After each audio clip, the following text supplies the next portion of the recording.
All right, what is the deal, everyone? Welcome back to Fanbase. My name is Ken Douglas.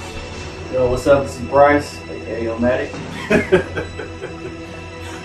Winston, man, Gerard, what's going on? That boy Stevie B. Good.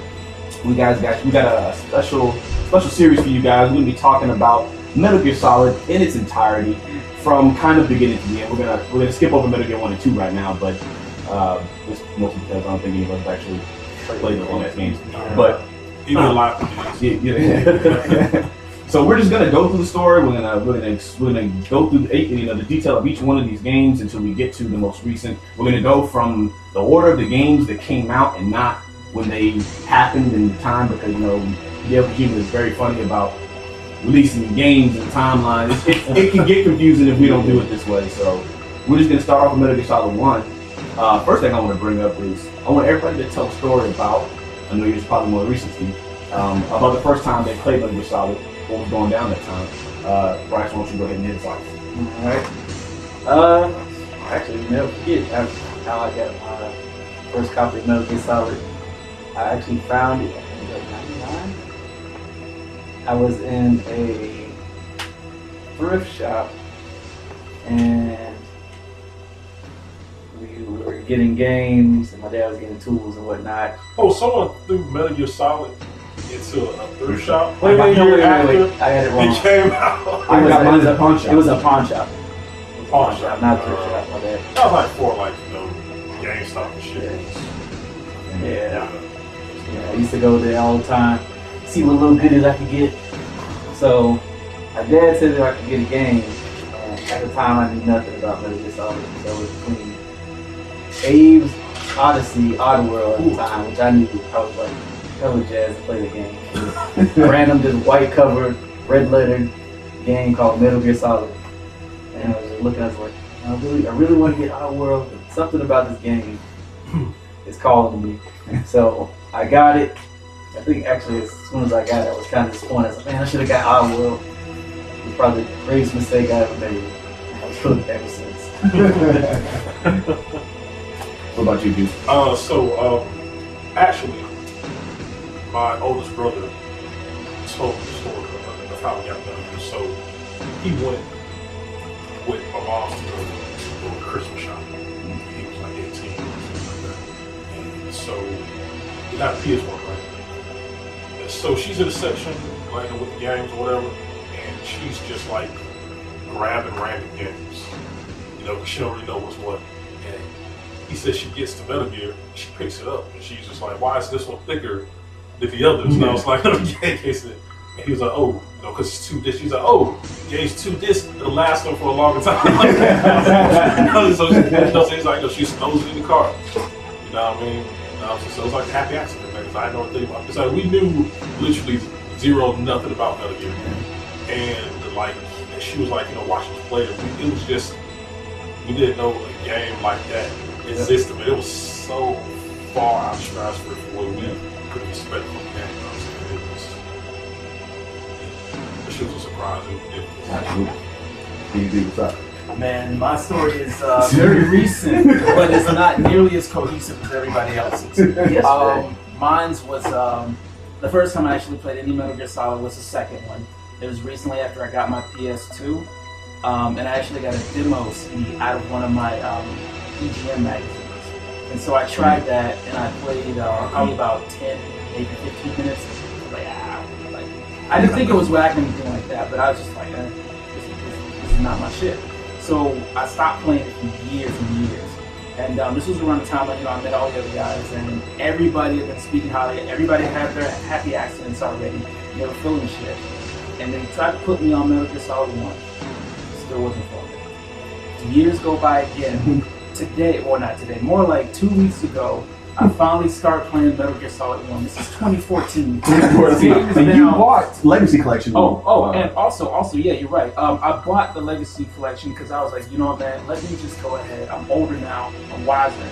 Let me play this grown man game and get with the time. So I had an opportunity to buy the collector's edition with, Metal Gear Solid 2, 3, 4, and all the extra shit that I knew I would need to get caught up with everybody else. It was really the Metal Gear Solid 5 trailer that did it for me. because I didn't know what the fuck is going on, but that was the most beautiful work of art. That's a tearjerker. That's it. I was like, that's it. So I have to be a part of this. So I got that, and I still didn't play it because I was trying to get a hold of Metal Gear Solid 1. Which you didn't know you could Which I download didn't from know. Yeah, there you go. Yeah, I didn't even know I could download it. So I put it on hold again. A year goes by, which brings us to like, a couple weeks ago, and I'm like, fuck it, man. So I go over to my buddy Jeff's place. He's got a game. No idea what he was and I bought both those motherfuckers. Yo, man. One thing about being kids, Sorry. I miss how you just approach everything just like a reckless event. Like, you know what? I'm rolling dice and not getting I'm just rolling dice. I mean, I guess you're a kid, you're gonna be happy and you're gonna play. No, real talk. As a matter of fact, I kind of miss that because most of the franchises that I'm into now are all because of my reckless abandon as a kid. I got into Final Fantasy, Silent Hill, Metal Gear Solid, all just because I was like, I don't know what the fuck this is. I'm gonna go buy it. And I don't care what anybody else says about it. Gran Turismo, even though I fell off that once we got later on, but it's like all those games I got on just because I was like, without straying too far from Metal Gear Solid, that's typically what happens nowadays anyway. I mean, there's no straying away because you already know what you're doing. You know what you're doing. Yeah, no risk. So it's kind of that wonder. wonder. Mystery, man. Yeah. Mystery, that wonder. It was like go and research it to death. Watch everything about it. Yeah, listen to all these fucking critics and reviewers but man, Metal Gear Solid. When I got it, I bought both Silent Hill and Metal Gear Solid. I put Metal Gear Solid in. I didn't play Silent Hill for like a solid year after that. I was obsessed with Metal Gear Solid. It blew me away. It blew me. I was like, I didn't know games could be like movies. I didn't know they could be this way. And Intuitiveness, like, how long did it take y'all to realize that the way to get the codec was on the back of it? Oh my god! Like that. I was like, We'll get I gotta start. We'll get to that. We will get to that. We will get to that. Oh my There's a god. Yeah, let's put a pin because Jesus. There are a lot of things we need to talk about in terms of Hideo Kojima, and I'm gonna go ahead and say revolutionizing gameplay. At that point. Anyway, so let's get started. Metal Gear Solid 1 opens up. Snake is infiltrating the nuclear base that the Liquid has established. What's it called? What did you call it? Outer Heaven? Outer Heaven? I think I thought it was Outer Heaven. No, I think it was Outer Heaven. I think he was mimicking it. So doing trying to make games look realistic. Yeah. And it was just, we were just blown away. It's like we just sit in this size window watching. Absolutely. You had this It was such a shock. Now I didn't know because when I first turned it on, I'm like, this is a fucking. Did I buy a movie? I know, man. Did I buy a movie or a game? Yeah, but y'all have to realize this is 1999.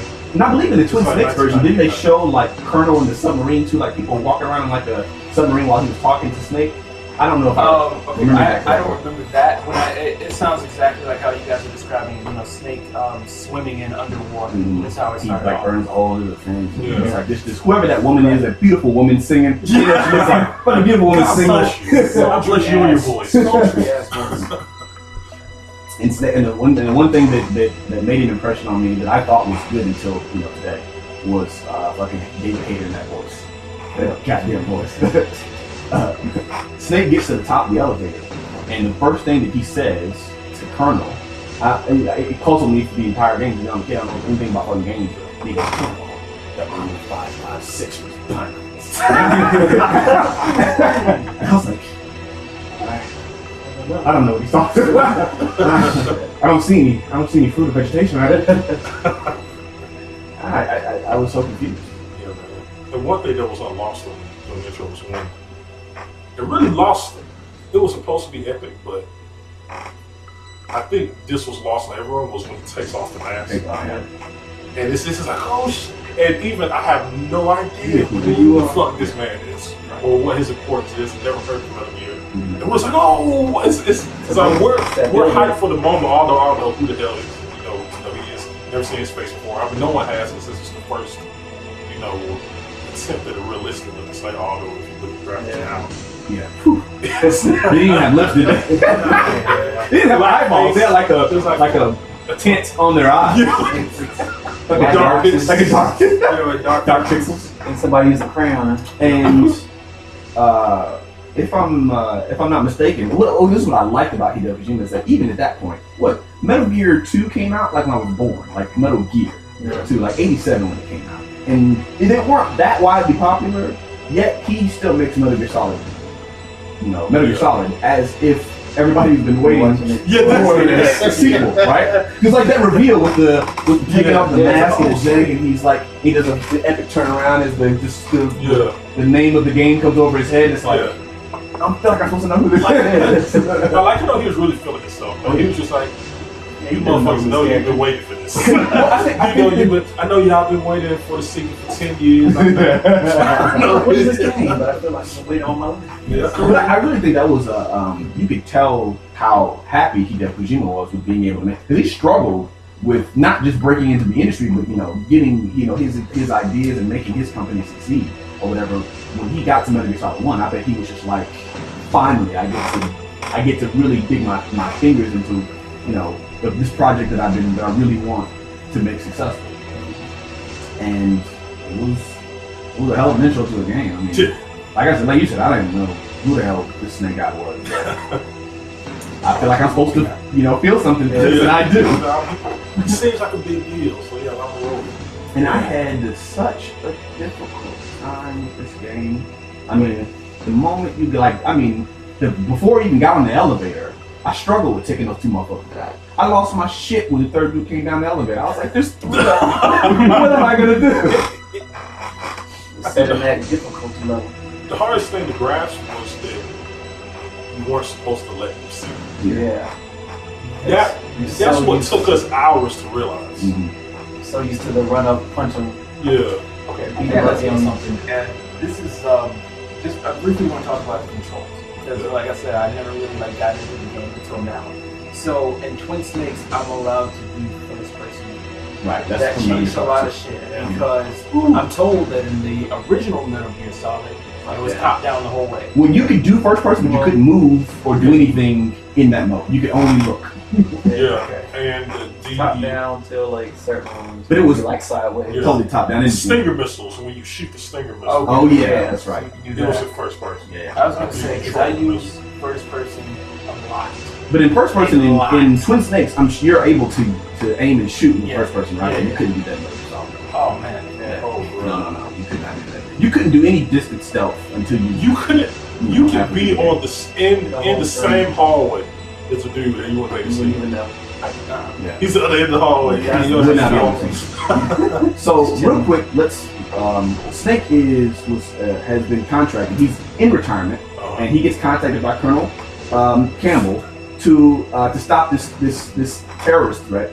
It's led by his old unit, Foxhound, led by Liquid, and for reasons unknown, Ocelot is now a member of this Foxhound unit.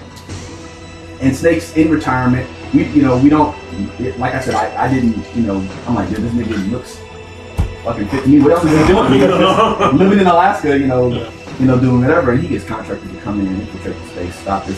Snake's working with the bare minimum of information when he goes into this, which is why it's such a goddamn roller coaster ride for him.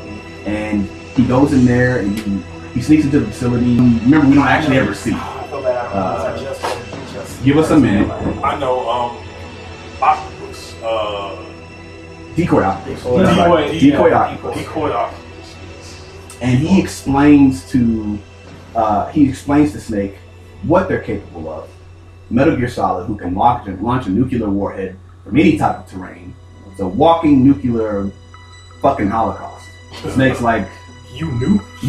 oh man, no, that's the fucking voice acting. Oh my god, oh, it was just beautiful. And then he dies suddenly from some mysterious. Which is another really. I'll say this: I like Fox Die a lot in this game. It serves a very good purpose. Yeah. A very good, plot twist later on. And that's all I'm gonna say about that. What were you guys thinking when you got through with the DARPA Chief's monologue? Because DARPA Chief lays a lot of fucking information on Snake. 20 minutes into the game. funny story. again when I was learning the controls, I accidentally skipped through the entire season. Oh, That no. was my first playthrough. Oh, your first playthrough? That was like So as soon as the probably cutscene the most happened, pivotal conversation. so when I was playing with Jeff, and he immediately like face palmed me, he's like, "Oh, you have to reset it." So You need that information. So I play it and I skip, and all of a sudden he's dead. And I'm like, nope. It's like, no, that's not gonna work. He literally tells you why you're there. Yeah. Everything. Tells you why you're there because Snake's not even operating on all of the Oh, yeah, information. why- He doesn't even know why he's there. You know, why he's there, how he's gonna do what he needs to do. He lays out the whole The whole thing. game, what Snake needs to do. Snake knows as much as the player knows for the entire game. Yeah, I mean they. That bitch. I mean, I can't imagine being Snake in a situation like that. They go, "Yeah, we need you to go and rescue the Dark Machine and Donald Anderson and stop." Yeah. Go ahead. Alright, man. Cool. Alright. You come out of retirement. Why y'all don't have young Anybody else? spry soldiers? You know, situations like this. You're the Yeah, best, doing Snake. You're the best. So y'all just Everybody else on location. I'm They're on vacation. They don't make no money. Y'all don't got nukes yourselves? Y'all just throw one over there? You know what I'm saying? And so, what does Snake learn in the conversation with the Dark Machine? He learns about the keys, right? Yes, he learns The three keys. the POW key Yeah. and how they Yeah, where they are, how to activate them. yeah. He doesn't know. He doesn't tell them. He doesn't tell them how they work. He only Right. tells them that it's that they're all three. This is all They three operate keys. on the three. Yeah. And this is all that they'll need. So even then, I don't understand how. It's like, motherfucker, tell me everything I need to know. All of it. So I can go right The back world and is have no in suffering jeopardy. thing. Yeah, it's like. Y'all got me fucked up.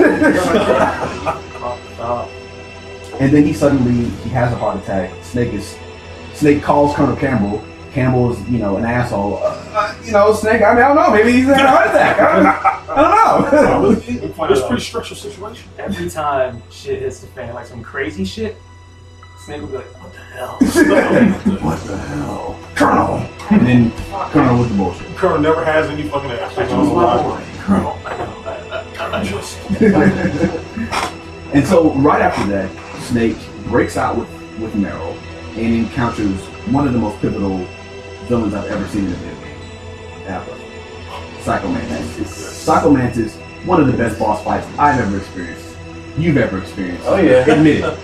Yeah. It's amazing. But anyway, so Psycho Mantis shows up and he does some kind of psychic mojo on Meryl.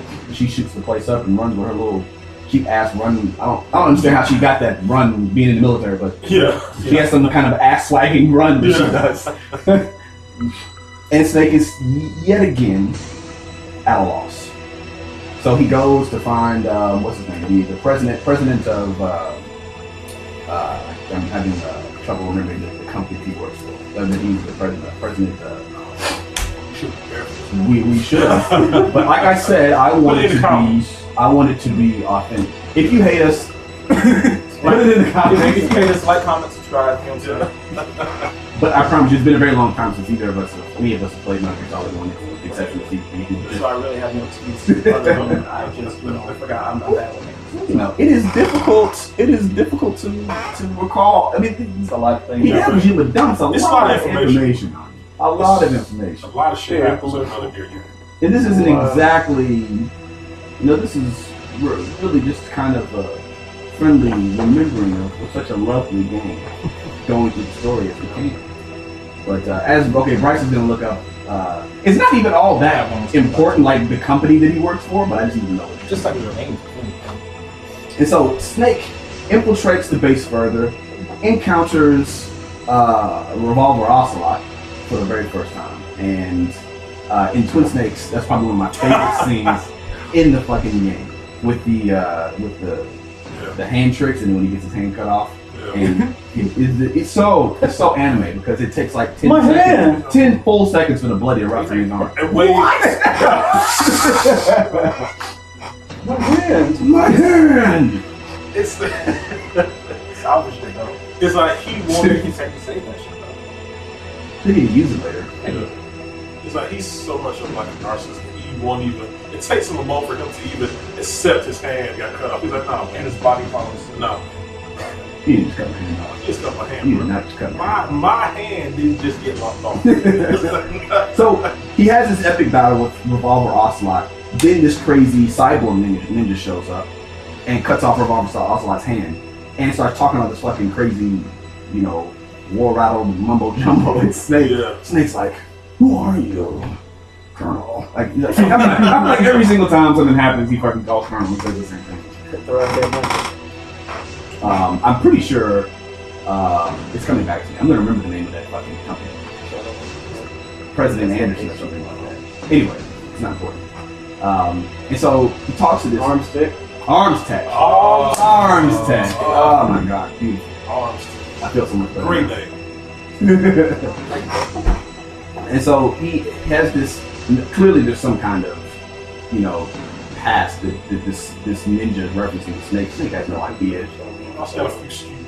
He has a few screws. Yeah, he does. Yeah. And this ninja, you know, fucking now in Twin Snakes, it's so much more ridiculous. Like in the, I wish you had seen the original. I wish you had seen the original so that you could reference what happens in Twin Snakes. But go ahead, tell me what you saw in Okay. And so it just was good because This is Twin Snakes. my buddy, yeah, this is Twin Snakes. My buddy Jeff that plays the original, and he as I went through, he would explain to me like what was different and what was and wasn't there. So you first see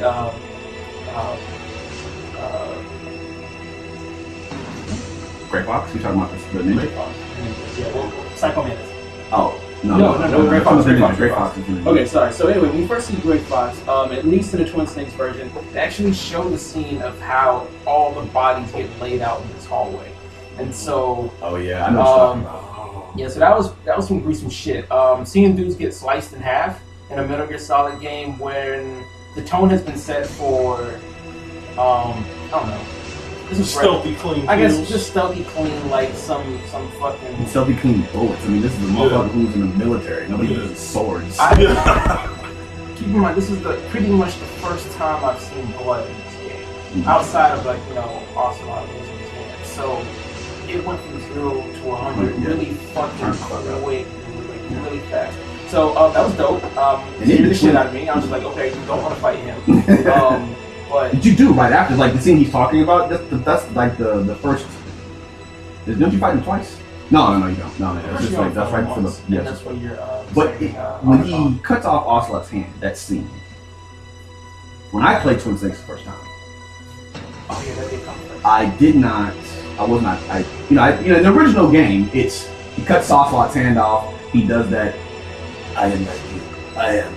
And then he runs away. It's like there was none of that. But in the Twin Snakes, he gets angry at Snake and starts fucking goes into robot mode, like fucking ninja robot mode. And cuts the most ridiculous scene to me was You cut a chunk of that pillar and cuts a chunk of the concrete out the ceiling yeah. and kicks it at Snake. And what does Snake do? You would think a normal human being, a military guy, would maybe a little dodge roll action or something, a little James Bond maneuvering. Yeah. But this motherfucker spins around and levels his body up like horizontally over the concrete to dodge it. He's got a roll with it. He said, I'm just gonna show up. And that to me was like, oh, Hey this man, is what I'm missing. you stunting my no man. You don't know all the tricks. Right. I don't think you should do that. And we right after that we learned he talks to the president of Armstead. The president tells him, "Bro, you don't know shit. They haven't told you anything or whatever." He tells him what they plan to use Metal Gear for. Snake's like, "They can use the shit already?" He goes, "Yes, they can use the shit already. Why the fuck do you think you're here?" Snake is like, Colonel. He's like, Snake, it blows my mind, especially when you play the game now, how little fucks they gave about Snake through most of his military service. Little fucks. And of course, President Armstead dies of a heart attack just like the Darker Chief does.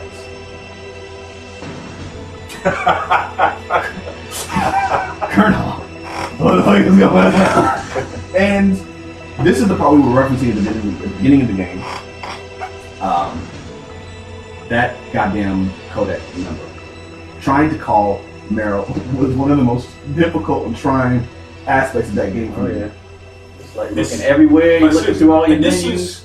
At the back of the case. I mean, this is He didn't even say it like that. He said the back of the package. Yeah. And I was like, in Twin he says back of the package. In the original, he says back of the case. It's And you're supposed to think game case. Yeah, oh, it's back case. And as I said, though, me and my brother, that's the worst package. it's like we're playing it together. I'm 11, 12 years old, you know, man, and we're just like, what fucking case? You know, it's like we're rummaging through all the items. We're like looking at the descriptions, like, is this a case? Is this? It's like, case of what? And we're running back and forth. We're trying to press X on boxes and shit to try. It's like, what case, man? I thought it was a genius for a moment because, you know, when the Darker Chief gives you the PAL card, he also gives you that CD that has, you're supposed to upload something from the CD. I can't remember what it was.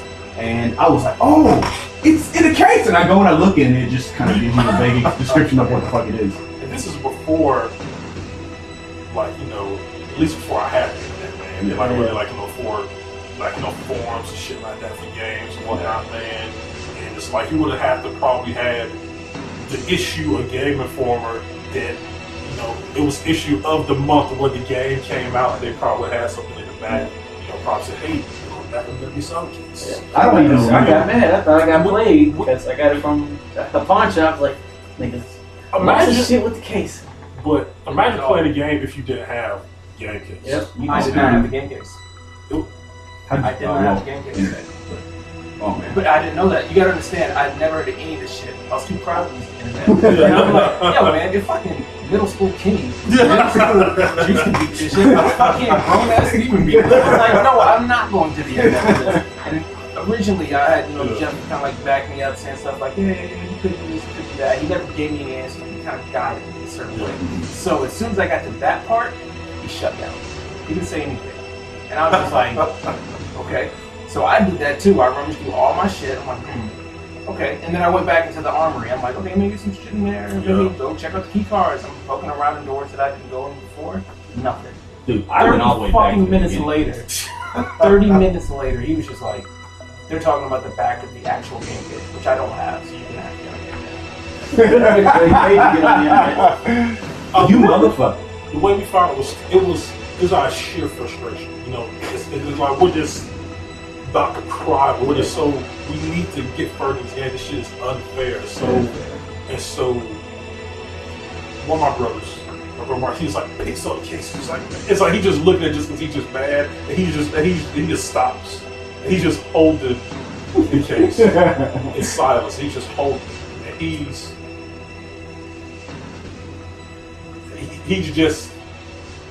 he can't believe it.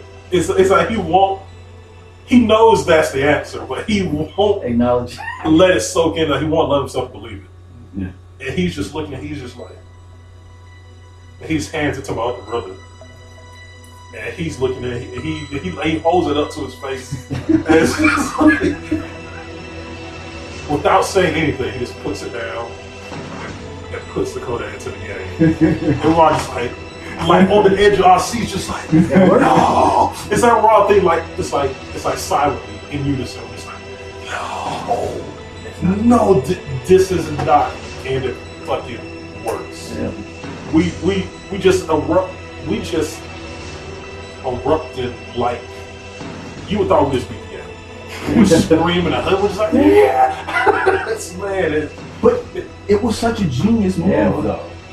Never before to you the been case. involved in a game like that. That was I dare say the only real puzzle I've ever come across in the video game. Because no game breaks the fourth wall like that. No. That's not supposed to happen, and that was a theme. Not to get too far ahead, but that became a theme. Yeah. A theme of frustration for me. I'm gonna let y'all. That shit was driving me insane. But the shit was really crazy after the fact. That was Looking back. what you just said that your brother did is exactly what I did after weeks of frustration. And like one day, I just go.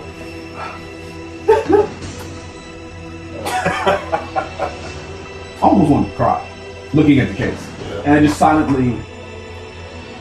I just continued the game like I hadn't waited weeks. I hadn't waited weeks. I I just continued with the game because Same thing.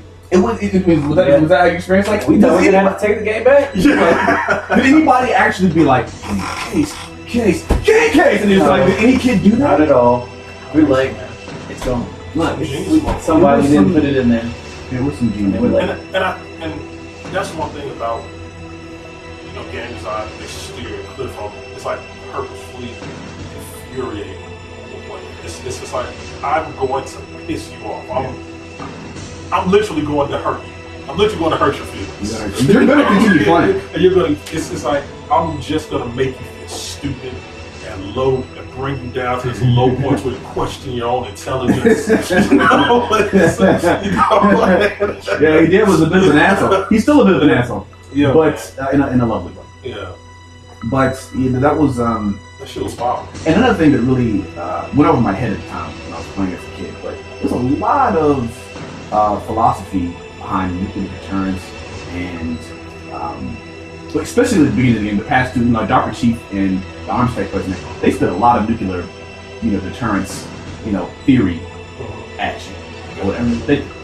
Hideo Kojima uses a lot of relevant, real world events to, supplement the story that he is creating around us. And even though I didn't catch all of it at the time, it's genius. Yeah. Absolutely, and I'm glad that it's been themed throughout the entire series.